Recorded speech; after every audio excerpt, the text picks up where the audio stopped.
Hi friends. Hello my financial literacy friends. Hope you guys are doing well. Cinco de Mayo. Yay, I love the 5th of May.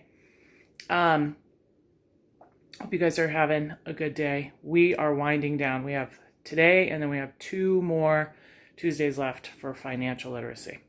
I am coming to you from my office, which is decorated in all my Harley stuff.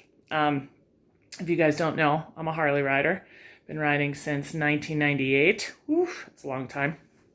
And I love riding. Haven't been out on my bike in a while, but it's getting ready to happen. It's got to get cleaned up and get out there. Look, I got my little Harley Davidson coffee mug.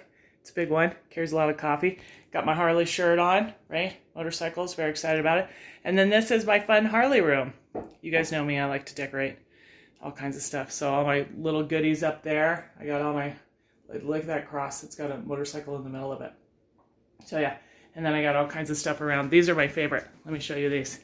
I bought these things right here. Here's a bunch of my riding buddies, if you can see them. But then these things right here are the best. So I got my girls on bikes. Yeah, those are cool.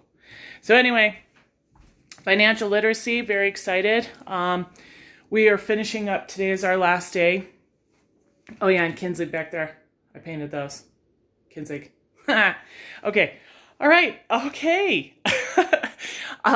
We are going to finish up the apartment lesson. I'm going to attach a document or more of a Google thing that I want you to kind of read. And then I want you to do a little bit of research. But I think it's really important for people to understand the difference between owning and renting. So there's advantages and disadvantages to both. And so you're going to look some information up today, and then you're going to answer some questions in the document. But basically, we're going to be talking about what is the difference between owning and renting. A lot of people, I'm putting you up here so I can set this down. A lot of people, start off renting because putting a down payment on a house isn't always the case that people have that much money saved up. And so renting is kind of that first step. It kind of goes in steps, right? You move out of your parents' house. Maybe you rent in your parents' house. And I did that. I had to pay rent when I was about your guys' age. And I was like, wow, there's so many rules in this house. And why do I have to pay rent? And then there's rules that I'm not conducting the rules, I'm not making up the rules. So I was like, you know what? It's time to get out. So I rented. And then I didn't own a home. I didn't purchase anything until 2002. And at that point in time, how old was I? I was 32. So it took me a while to be able to afford to live, in a place that I actually owned. And then at that point in time, I bought a condo, and I really wanted a house, right? I wanted a house so that my dogs could run around. And then, I had my Izzy and I wanted her to have a backyard. I love the condo, but I didn't buy a house until 2015.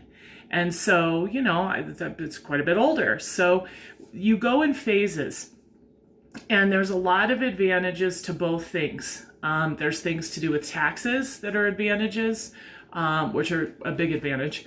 But then there's things too that when you own, you get to pick the colors of the house. And my house, if you ever see the outside of my house, it's gray and it's got a dark purple trim. I had some guy ask me the other day if I was a Rockies fan. Not really, I'm a Broncos fan, you guys know that.